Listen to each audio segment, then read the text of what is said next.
Operation Chokepoint is a government plan that critics say aims to put disliked companies out of business by restricting their access to banking services. Targets range from escort agencies, to hookah providers, ammunition makers, and casinos. No casinos. Subcommittee hearings that are investigating the program began today.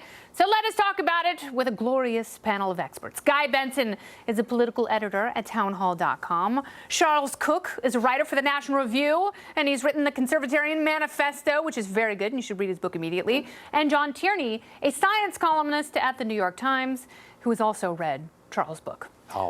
Yes. Gentlemen, thank you for being here tonight.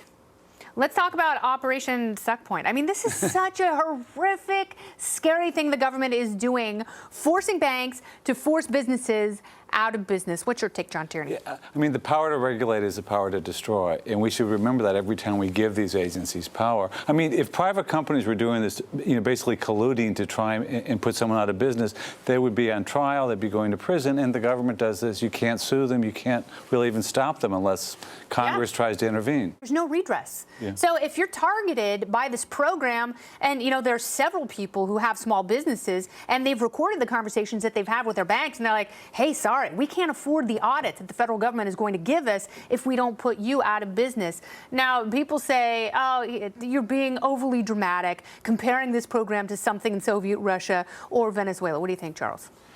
Well, I think it's not just about the power to destroy, it's about the power corrupting.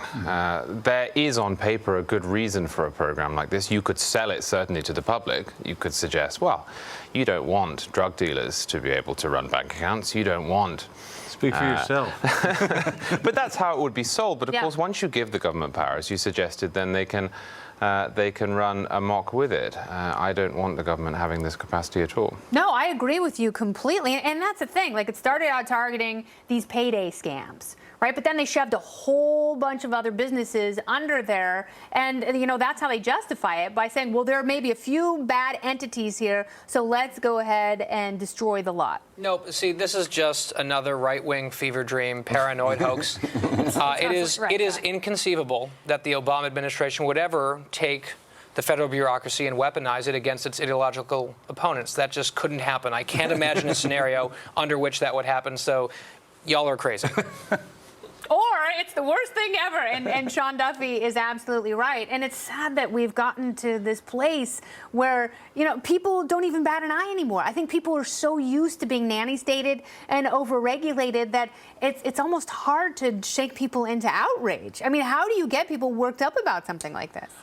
I mean, it is amazing that the IRS has done this, basically just targeted the political opposition, under the direction of Democratic senators, and we just shrug at that. And so this is just more of the same. It's someone we don't like, so we're just going to use the executive branch to do what we want. I mean, I compare it to Obamacare, because say you had a couple of problems within health care, but Obamacare tried to solve those and about 50 million other things and has created such a horrible situation. Well, I think to answer your question, how do you start pushing against it? Because consequentialism is so rampant on the left, you do hear people say, well, guns are bad, ammunition goes in guns, therefore targeting companies could be a good thing.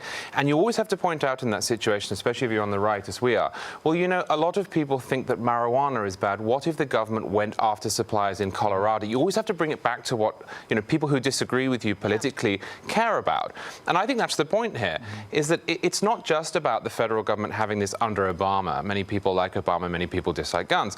It's about what a future president could do with this power, and that's terrifying when you start to think about it. And we have to think about it in those terms, because every administration is going to have different objections with various businesses, and you cannot let them apply this broadly. Right, and when the ends justify the means, you have to, as Charles said, sort of flip it around on them and say, okay, what happens when you don't like the ends? Yeah. Right, then you have to get them thinking, aha, this could happen to us. And that's the way you combat a host of things like some of what the current president's doing on executive overreach.